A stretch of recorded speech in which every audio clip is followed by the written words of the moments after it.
Modern Physics course, lecture number 16.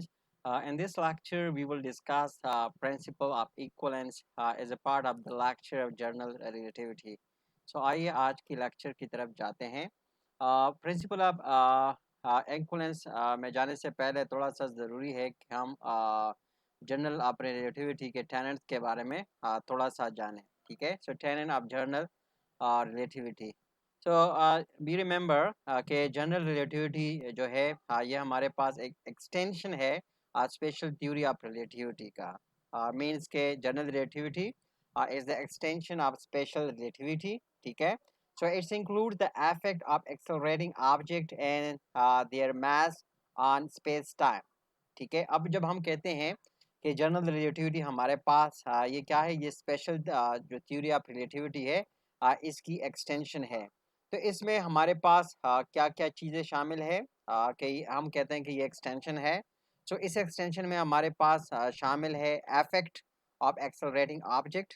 ठीक है, कि एक्सेलरेटिंग ऑब्जेक्ट की जो इफेक्ट है and there masses on space time. ठीक है, कि एक्सेलरेशन जो एक्सेलरेटिंग ऑब्जेक्ट है उनकी इफेक्ट्स। ठीक है, और उनकी मासेस का effect on the space time. इसके साथ ही इसके अंदर हम मतलब जो हम कह रहे हैं कि ये जो journal of theory of relativity है, ये स्पेशल थ्योरी ऑफ रिलेटिविटी के मतलब क्या है, एक्सटेंशन है।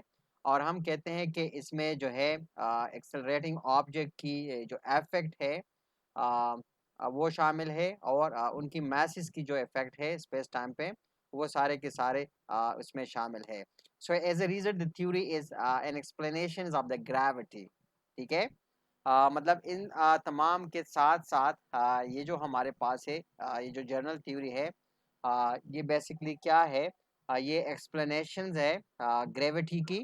ठीक है, and it is based on the two concept. ये जो थ्योरी है जनरल थ्योरी है, ये बेस करती है दो कंसेप्ट पे। Number one the principle of equivalence. ठीक है, कि पहले नंबर पर ये हमारे पास है कि हम कहते हैं कि टू चीज़ों पे ये बेस करती है। उसमें एक नंबर पे है प्रिंसिपल ऑफ इक्वलेंस। अब ये प्रिंसिपल ऑफ इक्वलेंस क्या है, ये किस चीज़ से डील करती है, which is an extension of Einstein first postulate of special theory. ठीक है, जिसमें हम कहते हैं कि ये इक्वलेंस का जो प्रिंसिपल है ये क्या है, ये एक्सटेंशन है। एक्सटेंशन है किस चीज़ की, Einstein first postulate of special theory of relativity. ठीक है, मतलब general theory of relativity base करती है दो चीज़ों पे। जो पहली चीज़ है वो क्या है, वो प्रिंसिपल ऑफ इक्वलेंस है। ये प्रिंसिपल ऑफ इक्वलेंस क्या है, ये एक्सटेंशन है Einstein theory of special theory of relativity में जो फर्स्ट पोस्टुलेट है ये उसकी एक्सटेंशन है। ठीक है, और इसका जो दूसरा पार्ट होगा that will deal with the curvature of space time due to gravity. मतलब दो चीज़ों पे जो general of theory of relativity है ये बेस करती है। मतलब टू मेन कंसेप्ट पे ये बेस करती है, वन प्रिंसिपल ऑफ इक्वलेंस और दूसरी जो है the curvature of space time due to gravity. ठीक है, इन दोनों मतलब कंसेप्ट पे जो जनरल थ्योरी ऑफ रिलेटिविटी है वो डील करती है। ठीक है, अब पहले नंबर पर हम आते हैं जो हम कहते हैं कि प्रिंसिपल ऑफ इक्वलेंस। कि प्रिंसिपल ऑफ इक्वलेंस ये हमारे पास है क्या। तो प्रिंसिपल ऑफ इक्वलेंस को समझने के लिए हमारे पास एग्जाम्पल है, कुछ सिचुएशंस है। उन सिचुएशन को पहले आप समझेंगे, फिर उसके बाद हम जो प्रिंसिपल ऑफ इक्वलेंस है उनके प्रॉपर डेफिनेशन देंगे। ठीक है, so first of all in order to understand the principle of the principle of equivalence, ठीक है, so उसके लिए आपको एक एक्सपेरिमेंट को पहले समझना होगा। और वो एक्सपेरिमेंट हमारे पास कुछ यूँ है कि यहाँ पर हमारे पास एन एक्सपेरिमेंट है। ठीक है, एन एक्सपेरिमेंट है जिसमें हमारे पास एक नॉन इनर्शियल रेफरेंस फ्रेम के साथ वो एक्सपेरिमेंट वो डील करती है। ठीक है, the principle of equivalence is an experiment and non inertial reference frame. के जो प्रिंसिपल ऑफ इक्वलेंस से हम कह रहे हैं कि ये हमारे पास एक्सपेरिमेंट है नॉन इनर्शियल रेफरेंस फ्रेम के साथ। ठीक है, कि नॉन इनर्शियल रेफरेंस फ्रेम में हम एक्सपेरिमेंट कर रहे हैं और इसी एक्सपेरिमेंट से हम जो प्रिंसिपल ऑफ इक्विवेलेंस है उनको अंडरस्टैंड करने की कोशिश करते हैं। ठीक है। सो वो एक्सपेरिमेंट क्या है? इस एक्सपेरिमेंट में जो एक्सपेरिमेंटल सिचुएशंस है that is shown here and figure A and B. जो फिगर ए एंड बी है उसमें जो मतलब अ, जो इक्विवेलेंस प्रिंसिपल ऑफ इक्विवेलेंस से रेलेवेंट जो एक्सपेरिमेंट है, जो हम कहते हैं कि नॉन इनर्शियल रेफरेंस फ्रेम है, वो यहाँ पर दी गई है, फिगर ए और फिगर बी में दिए गए हैं। अब फिगर ए में क्या हो रहा है और फिगर बी में क्या हो रहा है, सो उसको थोड़ा सा हम डील करते हैं, उसको स्टडी करते हैं। So in figure A we consider an astronomer sitting in a confined space. ठीक है, यहाँ पर एक कन्फाइंड स्पेस, एक बंद जगह है, एक बंद स्पेस है जिसमें एक एस्ट्रोनॉमर वो बैठा हुआ है। ठीक है, on A rocket space on the earth. और ये क्या है? ये एक कन्फाइंड स्पेस है इनसाइड रॉकेट। और वो रॉकेट क्या है? वो रॉकेट जमीन पे पड़ा है। ठीक है, मतलब ये जो एस्ट्रोनॉमर है, ठीक है, ये रॉकेट के अंदर एक कन्फाइंड स्पेस है, एक बंद जगह है, और इस पे ये बैठा हुआ है। और रॉकेट किधर है? रॉकेट जमीन पे है। ठीक है, the astronomer is strapped into a chair that is mounted on a weighting scale that indicate a mass m। अब ये जो एस्ट्रोनॉमर है, ये एक चेयर के साथ, एक बेल्ट के साथ बंधा हुआ है। ठीक है, और जो चेयर है वो एक वेटिंग बैलेंस पे मतलब पड़ा हुआ है, एक ऐसे जगह पर पड़ा हुआ है कि हम कहते हैं कि वो एक वेटिंग स्केल है, जो मतलब वेट करती है, बॉडी की मास को वो करती है, इंडिकेट करती है। और इसी यही जो स्केल है, ये जो बॉडी की जो मास है वो इंडिकेट करती है कि वो हमारे पास क्या है? वो एम है। ठीक है, अब इसी कंडीशंस में the astronomer drop a safety manual that falls to the floor। ठीक है, एक सेफ्टी मैनुअल है उसके साथ, और जो एस्ट्रोनॉमर है वो उसको क्या करता है? वो उसको नीचे फेंकता है, ग्राउंड की तरफ वो उसको वो फेंकता है। तो ये हमारे पास फर्स्ट कंडीशंस है कि जो रॉकेट है, रॉकेट ज़मीन पे पड़ा हुआ है, एस्ट्रोनॉमर उस रॉकेट के अंदर एक कन्फाइंड स्पेस है, थोड़ी सी एक बंद जगह है जिसमें वो एक चेयर के साथ बंधा हुआ है, और चेयर जो है वो एक वेटिंग स्केल पे वो पड़ी है। और इसी कंडीशन में हम कहते हैं कि वो एक उसके साथ एक सेफ्टी मैनुअल है, और सेफ्टी मैनुअल्स को वो ज़मीन की तरफ वो फेंकता है, या ज़मीन की तरफ वो गिराता है। ठीक है, अब थोड़ा सा सिचुएशन हम कहते हैं कि फिगर बी में सिचुएशन थोड़ा सा डिफरेंट है। अब ये हम कहते हैं इसी कंडीशन में कि रॉकेट जमीन पे है। Now contrast this situations with rocket accelerating through space. अब इसके बरक्स हमारे पास एक सिचुएशन है, जिस तरह के फिगर बी में आप इसको देख सकते हैं कि रॉकेट जो है वो एक्सेलरेट कर रहा है थ्रू स्पेस। ठीक है, कि रॉकेट हवा की तरफ वो जा रहा है। So the gravitational force of the earth is now negligible। इसी कंडीशन में हम कह रहे हैं कि रॉकेट जब हवा की तरफ जा रहा है, फ्लाइट कर रहा है, तो इसी कंडीशन में हम कह रहे हैं कि जो ग्रेविटेशनल फोर्स ऑफ द अर्थ है वो क्या है? इसी कंडीशंस के अंदर हम कह रहे हैं कि वो नेग्लेजिबल है। ठीक है, so at the acceleration has exactly the same magnitude g on the earth, then the weighting scales indicate the same mass m that it did on the earth। अब यहाँ पर थोड़ी सी कंडीशंस है, यहाँ पर थोड़ा सा आप लोगों ने गौर करना है। हम कहते हैं कि at the acceleration has exactly the same magnitude G. अब बॉडी ऊपर की तरफ जा रही है, स्पेस मतलब रॉकेट ऊपर की तरफ जा रहा है। ठीक है, अब इस पे जो एक्सेलरेशन वो रिएक्ट करेगी, that we said equal to the gravitation acceleration. अब हम कहते हैं कि अगर ये जो ग्रेविटेशन एक्सेलरेशन, ये जो एक्सेलरेशन है that is equal to the magnitude of the gravitation acceleration G, जिस तरह के अर्थ पे है, तो फिर ये जो स्केल इसके अंदर लगा हुआ है, वो स्केल क्या है? वो एग्जैक्टली सेम मैस या वेट को जाहिर करेगा जिस तरह के ये मतलब अर्थ पे जाहिर कर रहा था। ठीक है, and the safety manual still falls with the same acceleration as measured by the astronomer। ठीक है, और अगर वो सेफ्टी जो मैनुअल है उसको गिराता है, तो वो बिल्कुल सेम एक्सेलरेशन के साथ ज़मीन को या नीचे फ्लोर पे वो गिरेगा, जिस तरह के एस्ट्रोनॉट उसको मेजर करता है। सो यहाँ पर एक क्वेश्चन अराइज होता है कि कंडीशन बिल्कुल सेम है। हम कहते हैं force of gravity is negligible है, लेकिन अगर हम कहें कि एक्सेलरेशन जी बिल्कुल उसकी वैल्यू बिल्कुल सेम है जिस तरह की अर्थ पे है, तो मतलब जो स्केल है वो सेम मेजरमेंट को शो कर रहा है, और जो बॉडी है मैनुअल बॉक्स है, ठीक है, सेफ्टी बॉक्स है, सेफ्टी मैनुअल है, उसको वो फॉल कर रहा है, तो वो भी सेम एक्सेलरेशन के पास सेम एक्सेलरेशन के साथ मतलब वो गिर रहा है। मतलब जब उसको एस्ट्रोनॉट मेजर करेगा तो बिल्कुल वो सेम एक्सेलरेशन वो नोट करेगा।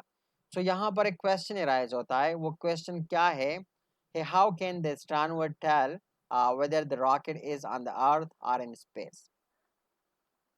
कि मतलब एस्ट्रोनॉमर को कैसे पता लगेगा या वो कैसे बता सकता है कि आया ये जो रॉकेट है ये ज़मीन पर है या खला में है।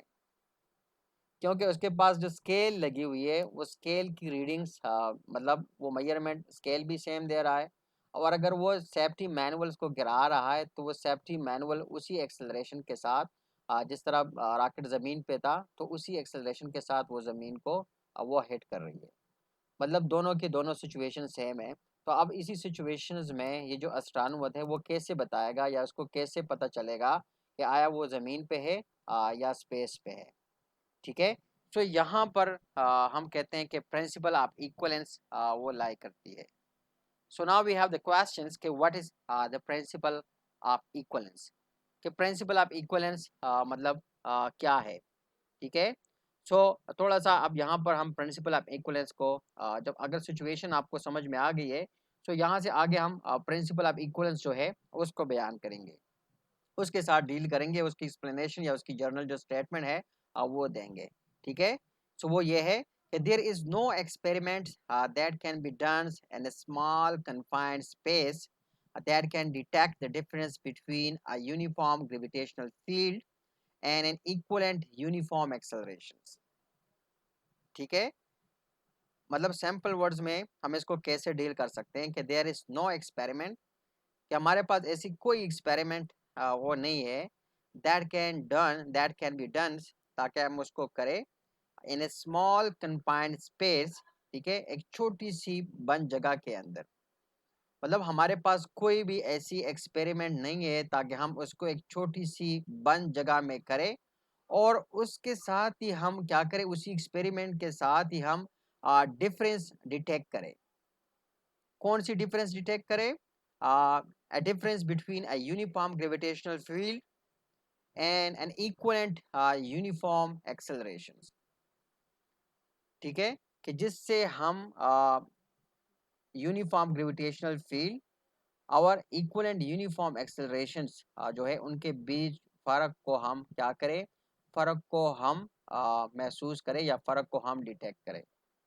अब आसान अल्फाज में हम इसको कैसे बयान कर सकते हैं, हम कहते हैं कि हमारे पास ऐसी कोई एक्सपेरिमेंट नहीं है जिसको हम एक छोटी सी बंद जगह के अंदर करें और उसकी मदद से हम जो यूनिफॉर्म ग्रेविटेशनल फील्ड है और इक्वलेंट यूनिफॉर्म एक्सेलरेशन है उसके दरमियान फ़र्क को डिटेक्ट कर सके। ठीक है, ये हमारे पास प्रिंसिपल ऑफ इक्विवेलेंस की जो है वो एक स्टेटमेंट है, या इसको हम इसी अंदाज में हम बयान कर सकते हैं। थोड़ा सा मैं इसको दोबारा रिपीट कर रहा हूँ कि हमारे पास कोई ऐसी एक्सपेरिमेंट नहीं है ताकि हम उसको करें एक छोटे से बंद जगह पर। ठीक है, ताकि उससे हम क्या करें, उससे हम जो यूनिफॉर्म ग्रेविटेशनल फील्ड है और इक्वलेंट यूनिफॉर्म एक्सेलरेशन है उनके दरमियान फ़र्क को डिटेक्ट कर सकें। ठीक है, अब मज़ीद हम उसको मतलब थोड़ा सा ये जो इक्विवेलेंस प्रिंसिपल ऑफ इक्विवेलेंस है उसको हम डिस्कस करेंगे थोड़े मज़ीद डिटेल के साथ। ठीक है। So for that you have to recall the inertial mass and gravitational mass का जो कंसेप्ट है जो प्रीवियस क्लासेस में या प्रीवियस सेमेस्टर में आप लोगों ने पढ़ा है, inertial mass and gravitational mass. And और इसके लिए ज़रूरी है कि you recall from Newton second law that an object accelerate and the reaction to a force according to its inertial mass। ठीक है, कि आपने जो न्यूटन सेकंड लॉ पढ़ा है कि उसमें हम क्या हमने डिस्कस किया था कि उसमें हमारे पास एक ऑब्जेक्ट जो है वो एक्सेलरेट होता है किस कंडीशंस के अंदर, in reaction to a force according to its inertial mass। ठीक है, कि जब उस पे एक फोर्स उस पे रिएक्ट होती है, ठीक है, उसके इनर्शियल मास पे, तो उसी की फोर्स की वजह से मतलब उसका जो इनर्शियल मास है वो एक्सेलरेट हो जाती है। ठीक है, मतलब हमारे पास ये रिलेशंस है कि अगर हमारे पास एक इनर्शियल मास है और इसी इनर्शियल मास पे जब हम फोर्स अप्लाई करते हैं, फोर्स अप्लाई करते हैं, so we accelerate that body. ठीक है, हम उस बॉडी में क्या करते हैं, उसको हम एक्सेलरेट कर रहे हैं। ठीक है, what it mean that inertial mass measure how strongly an object resists a change in its motions। ठीक है, कि ये जो inertial mass है, यहाँ पर हम कहते हैं कि ये हमारे पास क्या है, ये mass है, this is called inertial mass। और ये inertial mass बेसिकली क्या करता है, ये क्या मेजर करता है, inertial mass measures how strongly an object resists a change in its motions। कि inertial mass जो है ये बेसिकली एक मेजर्स को, मतलब वो मेजर्स करता है, इनर्शियल मास जो है वो क्या करता है, एक मेजर शो करता है कि how strongly an object resist A change it's motion. कि कैसे, कि कितने मतलब ताकत के साथ, कितनी मजबूती के साथ एक ऑब्जेक्ट जो है वो उसकी जो मोशंस की कंडीशंस है या मोशंस में चेंज को वो रेजिस्ट करता है। ठीक है, मतलब हम कहते हैं बॉडी पे फोर्स अप्लाई करते हैं और वो फोर्स बॉडी के अंदर एक्सेलरेशन प्रोड्यूस करती है। लेकिन यहाँ पर कंडीशन से एक चीज़ है जो बॉडी के एक्सेलरेशंस को रिजेस्ट करती है। ठीक है, और वो है क्या है, वो है इसकी इनर्शियल मास। ठीक है, इनर्शियल मास क्या करती है, inertial mass measures how strongly an object resist. ठीक है, कि कितनी मजबूती के साथ या कितनी ताकत के साथ जो है इनर्शियल मास है वो क्या करता है, वो रिजेस्ट करता है। रिजेस्ट किस चीज़ को कर रहा है, चेंज इन इट्स मोशंस। ठीक है, अपने जो मोशंस है उसको ये रिजेस्ट करता है। ठीक है, अब हमारे पास दूसरी जो चीज़ है ग्रेविटेशनल फोर्स। अब ग्रेविटेशनल फोर्स जो है हम कहते हैं कि that is equal to the weight of the body. ठीक है, जिसमें हमारे पास जो कंसेप्ट है that is a concept of gravitational mass. ठीक है, और ग्रेविटेशनल मास को जब मल्टीप्लाई करते हैं ग्रेविटेशन एक्सेलरेशन के साथ, so that we call the gravitational force, or we say that that is equal to the weight of the body। ठीक है, so gravitational mass measure how strongly it attract other object। और gravitation जो मास है ये basically क्या करता है, gravitational मास basically जो है मैयर, इस चीज़ को मैयर करता है कि how strongly it attract other object, कि कितनी मजबूती के साथ ये या कितनी स्ट्रांगली ये दूसरे ऑब्जेक्ट को क्या करता है, दूसरे ऑब्जेक्ट को अट्रैक्ट करता है। ठीक है, मतलब दो मैसेज है हमारे पास। एक मैस जो है वो चेंज को, ऑब्जेक्ट की चेंज को मतलब जो मोशंस में है, मोशन में जो चेंज है उसको रिजेस्ट करता है, इनर्शियल मास। ठीक है, मोशंस, चेंज इन मोशंस को वो क्या करता है, उसको रिजेस्ट करता है।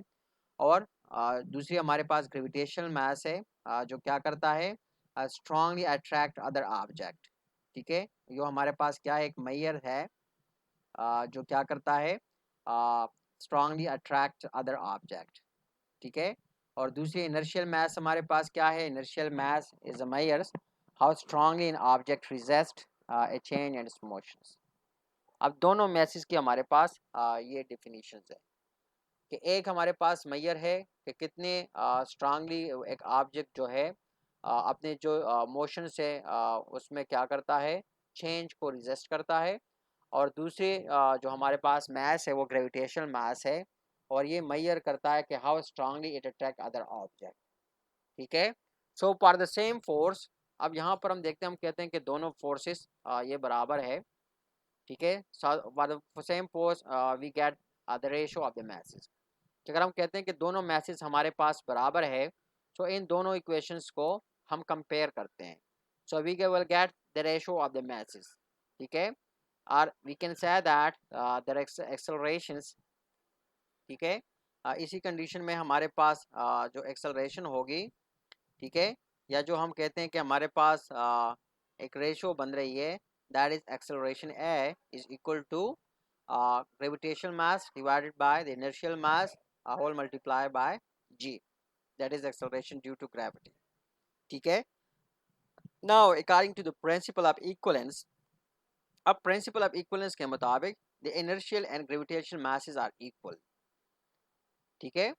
मतलब वो हमारे पास है, जो प्रिंसिपल ऑफ इक्वलेंस है उसके मुताबिक जो इनर्शियल मास है और जो ग्रेविटेशनल मास है वो हमारे पास वो इक्वलेंस है. ठीक है. अब हमारे पास प्रिंसिपल ऑफ इक्वलेंस के मुताबिक अगर हमारे पास दोनों मासेस जो इनर्शियल मास या ग्रेविटेशनल मास है वो दोनों इक्वलेंस है, तो यहाँ पर आप देख सकते हैं कि ये मास अगर ये इक्वलेंट है इसके, so it will cancel with this, so we will have the acceleration, the linear acceleration that will be equal to the gravitation acceleration. तो ये हमारे पास बेसिक कंसेप्ट है, बेसिक आइडिया है for the principle of equivalence. ठीक है. Principal of equivalence के लिए ये हमारे पास मतलब एक परफेक्ट एग्जांपल है.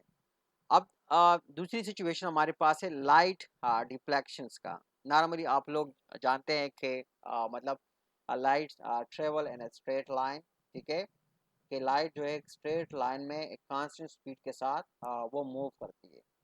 ठीक है. अब थोड़ा सा हम मतलब यहाँ पर एक एग्जांपल, एक सिचुएशन को डिस्क्राइब करेंगे जिसमें बाज़ दफ़ा हमें दिखेगा कि लाइट वो क्या करती है, लाइट बेंड करती है.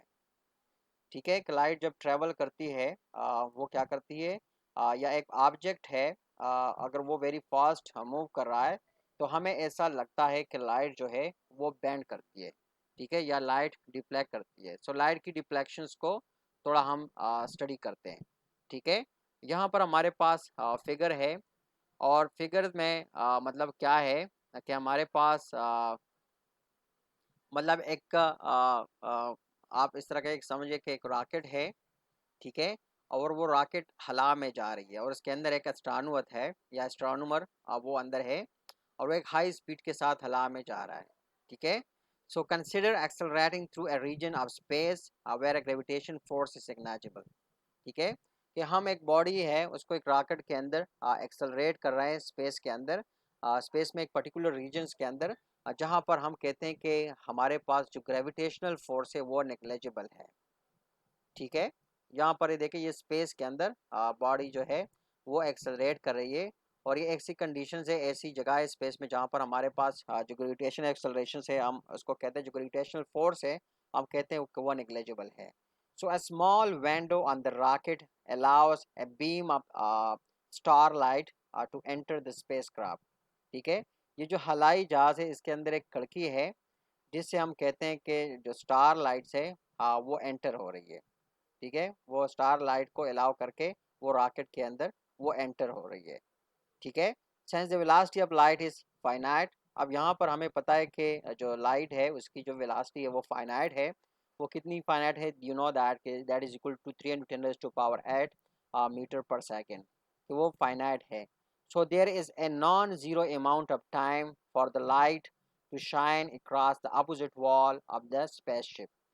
ठीक है. कि हम कहें कि यहाँ पर हमारे पास क्या है, एक नॉन ज़ीरो टाइम है. ठीक है. मतलब है कि we have some amount of the time, कि कुछ टाइम हमारे पास है जो कि ये लाइट जो है वो लेती है ताकि ये क्या करे, जो स्पेस शिप है उसके दूसरे साइड के साथ टकराए. मतलब लाइट पहले स्टार लाइट जो है यहाँ से टकराती है, फिर हम कहते हैं कि इसकी जो स्पीड है वो फाइनाइट है. ज़ाहिर बात है स्पीड ऑफ लाइट वो हमारे पास कांस्टेंट है तो फाइनाइट हुआ. ठीक है. अब हम कहते हैं कि ये एक non zero amount of time, मतलब कुछ ना कुछ टाइम ये लेता है यहाँ से जो है ना ये दूसरी साइड के साथ जो रॉकेट मूव कर रही है, रॉकेट भी बहुत हाई स्पीड के साथ वो मूव कर रही है, तो कुछ टाइम ये लेता है यहाँ से लेकर जब ये रॉकेट के दूसरे साइड तक लाइट जाती है तो थोड़ा बहुत ये टाइम ये ले लेता है. ठीक है. अब ये जो टाइम है हम कहते हैं कि थोड़ा बहुत टाइम ये लाइट जो है वो लेती है ताकि वो क्या करे, यहाँ से रॉकेट की जहाँ से एंटर हो रही है इससे आगे जाके रॉकेट की दूसरी साइड के साथ वो टकराए. लेकिन इसके साथ हम कहते हैं कि रॉकेट भी इंतहाई हाई स्पीड के साथ वो मूव कर रहा है. तो एक साइड से लाइट भी मूव कर रही है, लाइट के साथ रॉकेट भी मूव कर रही है. सो अब ये जो टाइम है, during this time the rocket has accelerated upward. ठीक है, इस टाइम के साथ साथ एक्सेलरेट आप जो रॉकेट है वो अपवर्ड एक्सेलरेट हो रहा है। ठीक है, so from the point of view of a passenger in the rocket, the light path appear to bend down toward the floor. अब यहाँ पर जो पैसेंजर बैठा हुआ है, जो एस्ट्रोनॉमर है, वो जब लाइट को देखेगा, क्योंकि लाइट बहुत हाई, जो रॉकेट है वो हाई स्पीड के साथ ऊपर जा रही है और लाइट जो है वो एक हाई स्पीड के साथ अंदर जा रही है, लेकिन हम कह रहे हैं कि लाइट जो है दूसरे साइड तक जाने में थोड़ा बहुत वो टाइम लेगा। तो जितना टाइम हम कहते हैं कि लाइट जो है दूसरे साइड पर आने में लेगी, उसी टाइम में हम कहते हैं कि जो रॉकेट है वो इंतहाई स्पीड के साथ ऊपर की डायरेक्शन में जा रहा है। तो अब यहाँ पर जो बंदा बैठा हुआ है, उसको ऐसे लगेगा कि ये जो लाइट है ये नीचे की तरफ ये बेंड कर रही है, जिस तरह के यहाँ पर आप इस फिगर में बी में या देख सकते हैं, या यहाँ पर आप देख सकते हैं कि लाइटर इधर से लाइट आ रही है, लेकिन हम कहते हैं कि रॉकेट बहुत हाई स्पीड के साथ जा रही है। तो जैसे जैसे अंदर लाइट अंदर की तरफ जा रही है, उतना ही तेज़ी के साथ रॉकेट ऊपर की तरफ जा रहा है। तो यहाँ पर देखें कि लाइट बिल्कुल ये ऊपर पोर्शन से शुरू होके यहाँ तक जो फोर्थ स्पेस है, इसमें हम कहते हैं कि यहाँ पर देखें तो लाइट बिल्कुल बॉटम तो आ गई है। और इसकी एग्जैक्ट सिचुएशन हम यहाँ पर इस फिगर के अंदर शो कर रहे हैं कि लाइट इस विंडो से एंटर हो रही है, क्योंकि लाइट भी थोड़ा टाइम ले रही है और रॉकेट बहुत तेज़ी के साथ ऊपर जा रहा है। तो यहाँ से लाइट एंटर होते होते बिल्कुल हमें ऐसा फील हो रहा है, जो बंदा इधर है वो कह रहा है कि लाइट बिल्कुल एक कर्व पाथ को अडॉप्ट कर रही है। ठीक है, सो अब जो सिचुएशंस है, अब यहाँ पर हम अगर प्रिंसिपल ऑफ इक्वलेंस अप्लाई करेंगे, so the principle of equivalence implies that the observer on the earth watching light passes through the window of a classroom will agree that the light bent toward the ground. अब principal of equivalence को हम apply करें तो उसमें अगर एक observer ground पे अर्थ पे बैठा हुआ है और वो क्या करे, वो लाइट को देख रहा है कि लाइट जो है एक विंडो से एक क्लासरूम के अंदर वो आ रही है। सो वो आसानी के साथ एक्सपेक्ट के साथ वो एग्री करेगा कि लाइट जब क्लासरूम में विंडो से एंटर होती है, सो वो लाइट ग्राउंड की तरफ वो बेंड करती है। ठीक है, कि जो ऑब्जर्वर है ग्राउंड पे, ठीक है, और वो लाइट को बिल्कुल मतलब क्लोजली वॉच कर रहा है कि लाइट वो एक विंडो से एक क्लासरूम के अंदर वो एंटर हो रही है। सो वो ऑब्जर्वर आसानी के साथ एग्री करेगा कि लाइट जब एंटर होती है विंडो से क्लासरूम के अंदर, तो वो ज़मीन की तरफ वो बेंड करे। ठीक है, या उसको ऐसे दिखेगा कि लाइट विंडो से एंटर होके ज़मीन की तरफ वो बेंड कर रही है। ठीक है, so this prediction seem surprising. अब यहाँ पर ये जो प्रेडिक्शंस है, थोड़ा बहुत ये हमारे लिए या आप लोगों के लिए सरप्राइजिंग होगा। ठीक है, however the unification of mass and energy from the special theory of relativity, hence that the gravitational force of the earth could act on the effective mass of the light beam. ठीक है, तो यहाँ पर हम थोड़ा सा situation जो है उसको समझाने की कोशिश करेंगे कि थोड़ी सी ये जो मतलब है जो सिचुएशन है, ये प्रेडिक्शंस है, ये हमारे पास क्या है, ये हमारे लिए सरप्राइजिंग है। लेकिन अब हम यहाँ पर कहते हैं कि the unification of mass and energy from special theory of relativity, hence that, ठीक है, कि हमारे पास जो यूनिफिकेशंस है, जो यूनिफिकेशंस की रूल हमारे पास है, या यूनिफिकेशन रूल जो है स्पेशल थ्योरी ऑफ रिलेटिविटी से, वो हमें ये इशारा देती है कि mass and energy from special theory of relativity hence that, वो क्या है कि मास और एनर्जी हमारे पास जो रिलेशंस है मास और एनर्जी की यूनिफिकेशन की, that is equal to M C square. ठीक है, is equal to M C square का जो रिलेशंस है, that is basically unification of mass and energy from special theory of relativity.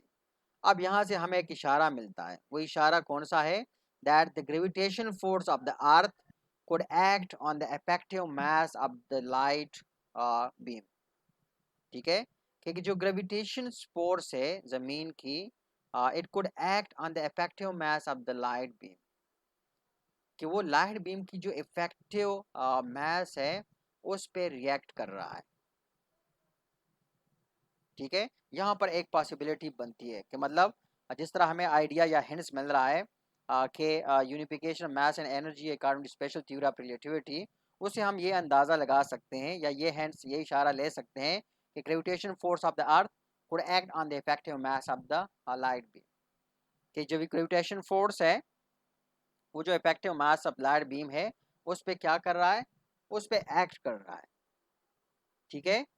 सो यहाँ पर हम कह सकते हैं कि light bending for the earth observer seem to violate the premise that the velocity of the light is constant from special relativity। मतलब यहाँ पर हम कहते हैं जो प्रेमिसेस है स्पेशल थ्योरी ऑफ रिलेटिविटी के, उसमें हम कह रहे हैं कि थोड़ा बहुत यहाँ पर एक वायलेशंस हमारे पास, एक अपेरेंट वायलेशंस यहाँ पर दिख रही है। ठीक है। मतलब यहाँ पर हम क्या है एक और कंसेप्ट देंगे that we call space time curvature of space. ठीक है, space time curvature of the space. और इसको हम थोड़ा सा एक्सप्लेन करेंगे आगे कि what actually we mean by curvature of the space. ठीक है। अब यहाँ पर हम बात करें लाइट की बेंडिंग की, कि लाइट बेंड कर रही है। So light bending for the earth observer seem to violate the premise that the velocity of light is constant from special relativity। कि एक जो लिमिट है स्पेशल थ्योरी ऑफ रिलेटिविटी की, यहाँ पर जब हम देखते हैं कि जो बेंडिंग ऑफ लाइट है अर्थ ऑब्जर्वर के लिए, वो जो स्पेशल थ्योरी ऑफ रिलेटिविटी जो कह रही है कि लाइट जो है वो क्या होगी, लाइट की जो वेलोसिटी होगी वो कांस्टेंट होगी। सो अपेरेंटली ये जो बेंडिंग ऑफ लाइट है यहाँ पर जो ऑब्जर्वर है वो इसको ऐसा दिख रहा है कि ये इसकी वायलेशंस है, क्योंकि स्पेशल थ्योरी ऑफ रिलेटिविटी में हम कहते हैं कि लाइट की जो स्पीड है वो क्या है, वो कांस्टेंट है। अगर स्पीड कांस्टेंट है तो इसका मतलब है कि वो एक स्ट्रेट लाइन के अंदर वो मूव करेगी। ठीक है। लेकिन यहाँ पर हम देख रहे हैं कि लाइट बेंड कर रही है। ऑब्जर्वर जो है ज़मीन पर वो देख रहा है कि लाइट बेंड कर रही है, और अब उसको ऐसे लग रहा है कि ये क्या है, कि ये वायलेशंस है जो स्पेशल थ्योरी ऑफ रिलेटिविटी है उसकी सम सॉर्ट वायलेशंस है। ठीक है। क्योंकि हम कहते हैं अगर लाइट कांस्टेंट वेलोसिटी के साथ वो मूव कर रही है, सो it will implies that it travel in straight line, एक वो स्ट्रेट लाइन के अंदर वो मूव करेगी। ठीक है।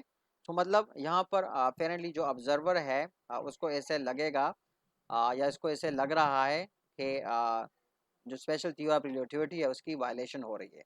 तो अब आइंस्टाइन ने उस चीज़ को रियलाइज़ किया। ठीक है। ये जो सिचुएशन है ये सिचुएशन आइंस्टाइन ने इसको रियलाइज़ किया और उसी की उसने एक्सप्लेनेशन दी। ठीक है। कि मतलब लाइट यहाँ पर बेंड क्यों हो रही है, या जो ऑब्जर्वर है मतलब उसको ऐसा क्यों लग रहा है। ठीक है।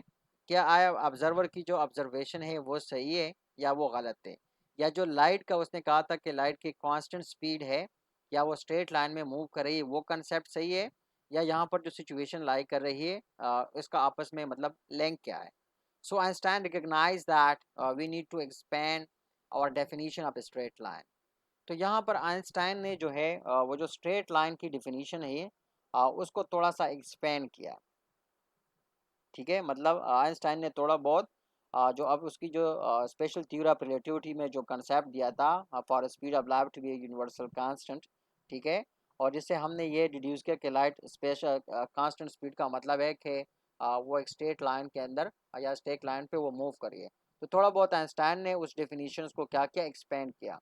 और यहाँ पर जब हम जनरल थ्योरी ऑफ रिलेटिविटी पढ़ रहे हैं तो हम यहाँ पर ये भी बताते हैं कि it is the extension of special theory of relativity. General theory of relativity को हम बयान करते हैं कि ये क्या है, कि ये बेसिकली हमारे पास एक्सटेंशन है स्पेशल थ्योरी ऑफ रिलेटिविटी की।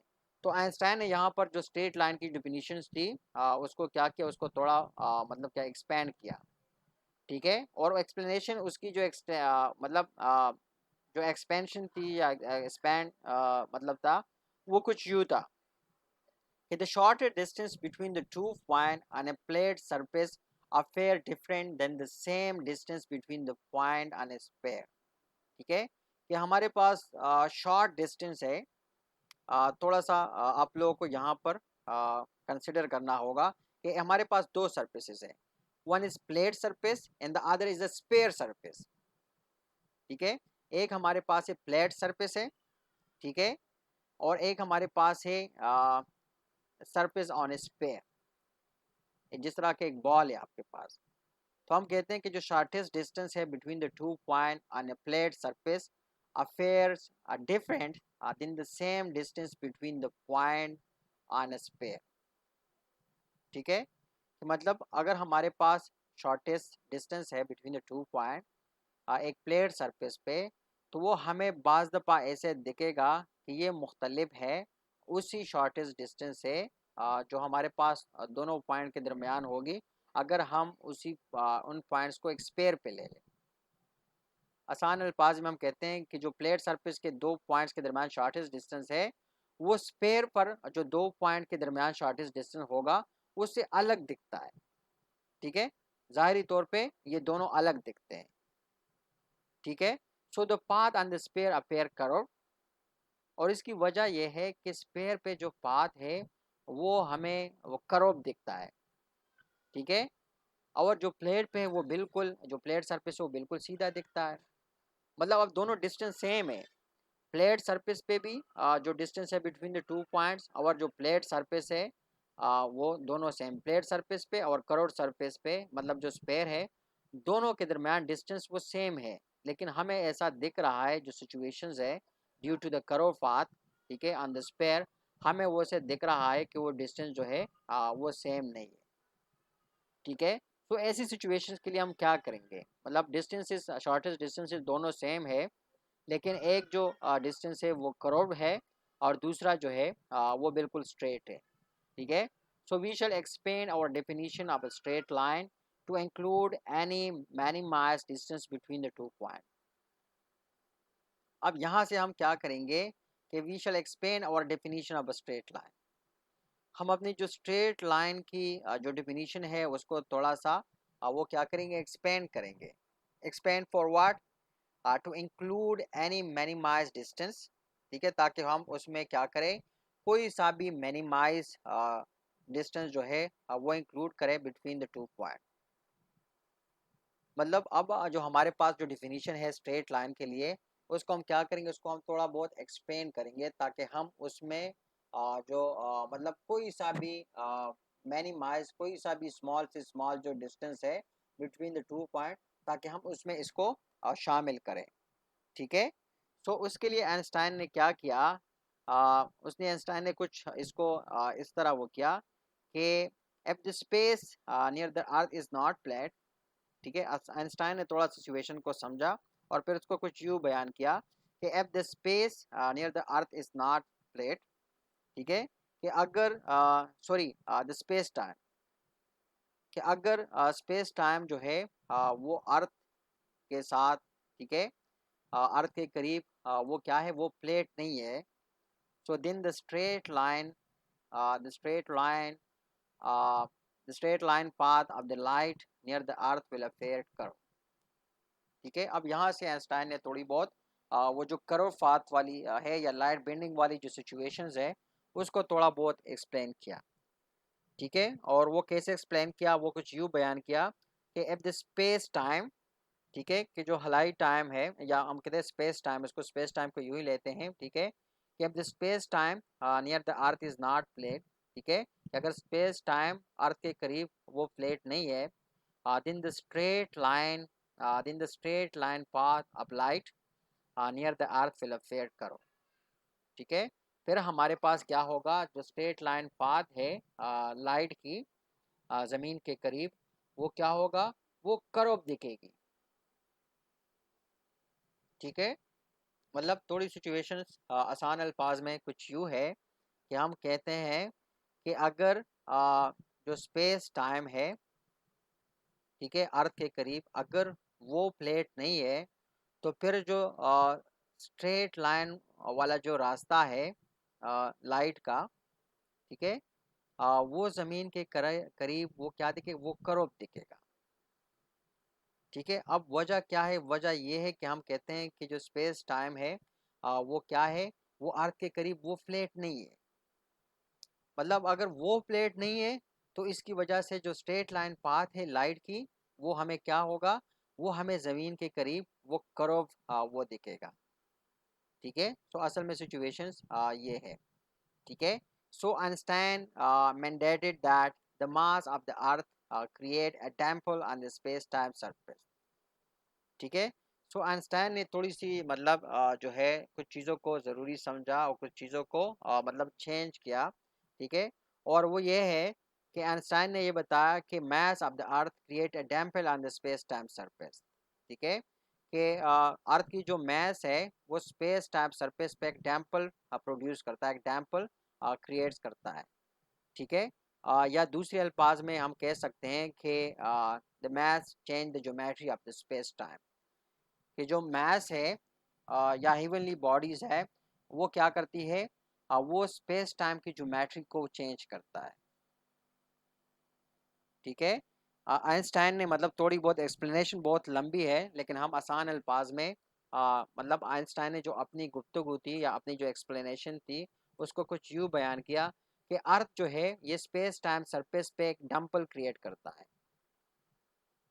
या इसको उसने दूसरे अल्फाज में ये बयान किया कि जो मैसेज है ये स्पेस टाइम की ज्योमेट्री को चेंज करता है। ठीक है, और यही जो ज्योमेट्री है ये जो चेंज ज्योमेट्री है, the geometry of the space time then tells the matters how to move. और यही जो मॉडिफाइड या जो चेंज ज्योमेट्री है वो मैटर्स को ये बताता है कि आपने कैसे मूव करना है।